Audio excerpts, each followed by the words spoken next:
श्री कृष्ण कहते हैं, कभी किसी पक्षी को अपनी घोंसला बनाते देखा है? अथक परिश्रम करके तिनका तिनका बटोर कर वह पक्षी अपना घोंसला बनाता है, अपनी संतान के लिए एक सुरक्षित घर बनाता है। और फिर कहीं से तेज आंधी आती है, भारी वर्षा होती है और उसका वो घोंसला टूटकर बिखर जाता है। लेकिन वो पक्षी कभी रोता नहीं, बल्कि वो पक्षी बिना विलंब करे फिर से अपना घोंसला बनाने निकल जाता है और सफलता पाता है।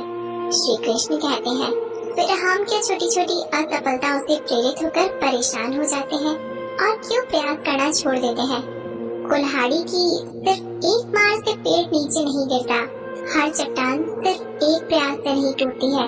वैसे ही सफलता पाने के लिए हमें बहुत परिश्रम करना पड़ता है। एक दिन एक व्यापारी सुबह सुबह घर से निकला। घर से निकलते ही एक बिल्ली ने उस व्यापारी का मार काट दिया। व्यापारी घबरा गया और घर चला गया और शुभ घड़ी की प्रतीक्षा करने लगा। और जब अपने घर से निकला तो वह वाहन वहां से जा चुका था, जिसे वह राजा तक पहुंचकर उसे भेंट कर देना चाहता था। राजा तक पहुंचने के लिए उसे बहुत समय लग गया और जब वो राजा के पास पहुंचा तो राजा क्रोधित हो गया। उसने उस व्यापारी का व्यापार बंद करवा दिया। इस कारण व्यापारी क्रोधित होकर घर गया और अपनी पत्नी से लड़ बैठा। पत्नी अपने बच्चों समेत अपने मायके वापस चली गई और उस व्यापारी के जीवन में यदि कुछ रह गया था तो वह था केवल अंधकार। और इन सब का कारण वह बिल्ली को मानता रहा, जिसने उसका रास्ता काटा था। ऐसे ही एक दूसरा व्यापारी राजा को भेंट देने के लिए निकला।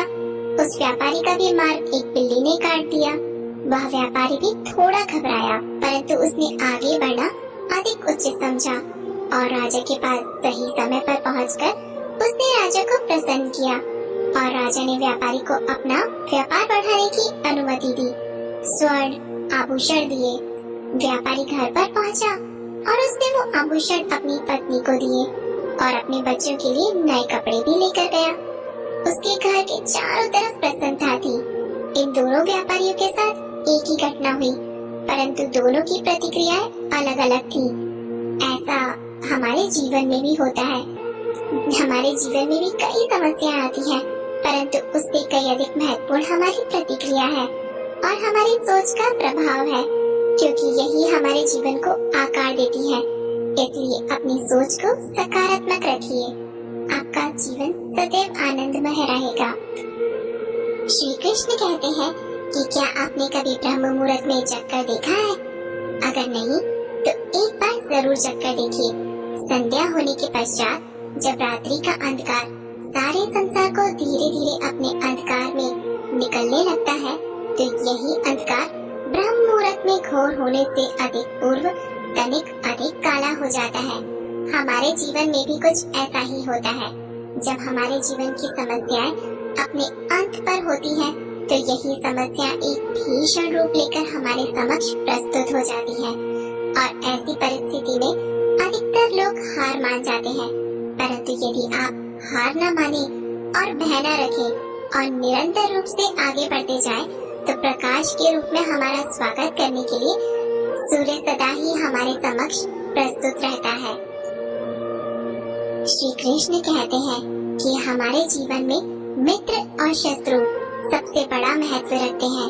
यदि गंभीरता से सोचा जाए तो ऐसा कोई क्षण नहीं होता जब हम अपने मित्रों के बारे में न सोचते हो या फिर अपने शत्रुओं के बारे में न सोचते हो। हमारा हर कार्य या तो मित्रों के हित के लिए होता है या फिर हमारे शत्रुओं के अहित के लिए होता है। हम हर स्थान या तो अपने मित्रों के साथ होते हैं या फिर अपने शत्रुओं के साथ। कोई नहीं चाहता कि उनका शत्रु प्रसन्न रहे। हर कोई अपने शत्रु को नष्ट कर देना चाहता है और ऐसा करने के लिए वो हर संभव प्रयास करता है। उसे आर्थिक, मानसिक और शारीरिक हानि पहुंचाने का प्रयास करता है।